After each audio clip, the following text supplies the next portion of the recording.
शहरातील क्रीडा क्षेत्रासाठी अभिमानाची बाब ठरलेल्या सोलापूरच्या पहिल्या महिला बॉडी बिल्डर पूजा गट्टू हिचा उपमहापौर ज्ञानेश्वरी देवकर यांच्या हस्ते विशेष सत्कार करण्यात आला। सांगली येथे आयोजित करण्यात आलेल्या राज्यस्तरीय राज्य अजिंक्यपद महाराष्ट्र श्री बॉडी बिल्डिंग स्पर्धा या प्रतिष्ठित स्पर्धेचे आयोजन तरुण भारत व्यायाम मंडळ यांच्या वतीने करण्यात आले होते। या स्पर्धेत सोलापूरची पूजा गट्टू हिने महिला बॉडी बिल्डिंग प्रकारात सहभाग नोंदवून राज्यात 5वा क्रमांक पटकावला। तिच्या या उल्लेखनीय कामगिरीमुळे सोलापूरच्या क्रीडा क्षेत्रात नवचैतन्य निर्माण झाले आहे। उपमहापौर ज्ञानेश्वरीताई देवकर यांनी कोनापुरे चाळ येथील पूजाच्या निवासस्थानी जाऊन तिचा सत्कार केला।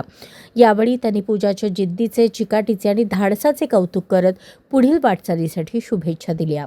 याप्रसंगी बॉडी बिल्डिंग संघटनेचे सरचिटणीस विशाल गायकवाड, महेश देवकर, माजी नगरसेविका वैष्णवी करगुडे, सुजाता सुतार आदी मान्यवर उपस्थित होते।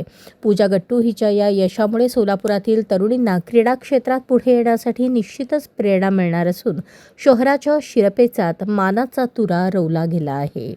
अशाच नवनवीन अपडेटसाठी जनता राज्य न्यूज चॅनलला सबस्क्राईब करा, लाईक करा आणि शेअर करायला विसरू नका।